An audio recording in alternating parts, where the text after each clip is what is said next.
वंदे पुरुषोत्तमम्। वंदे पुरुषोत्तमम्। आज हम परम पूज्य पाठ श्री आचार्य देव के 343वें सत्संग ऋत्विक सम्मेलन में दिए गए आशीर्वचन के कियदंश पाठ करेंगे।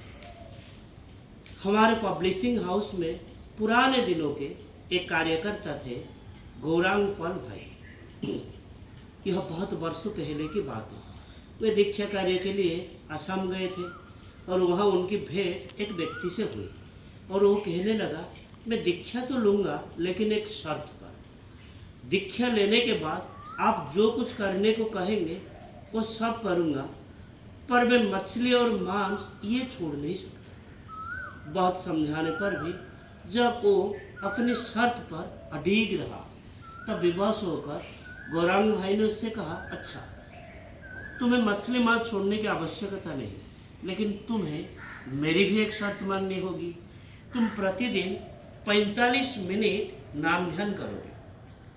वह व्यक्ति इस बात पर सहमत हो गया। फिर गौरांग भाई ने उसे दीक्षा दी और वहाँ से चले गए। लगभग 1 महीने बाद फिर उनसे उनकी मुलाकात हुई। वह व्यक्ति दौड़ता हुआ आया और कहने लगा, अरे आपने तो मेरा सर्वनाश कर दिया। आपने रोज 45 मिनट नाम जप करने को कहा था और अब हालत यह है कि मैं मछली खाने जाता हूँ तो उल्टी होने लगती है।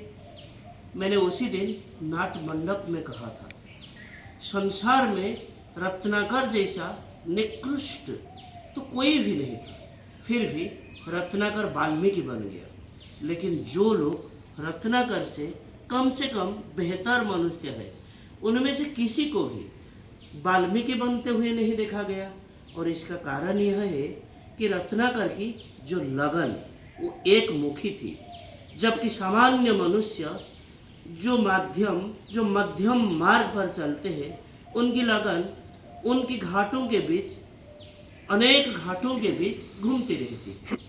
कुछ समय अपने में, कुछ समय ठाकुर में, कुछ समय इच्छाओं में, कुछ समय जीवन के विविध आकर्षणों में।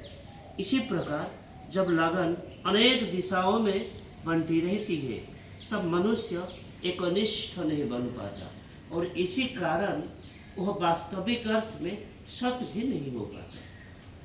इस संसार में जहाँ भी कोई जो कुछ भी कर रहे हो, जब तक उसके मस्तिष्क में निरंतर रेडियो तरंग की भांति अविराम रूप से केवल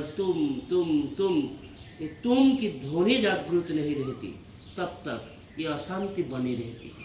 तो आज के लिए इतना ही। वंदे पुरुषोत्तम। वंदे पुरुषोत्तम। जय गुरु।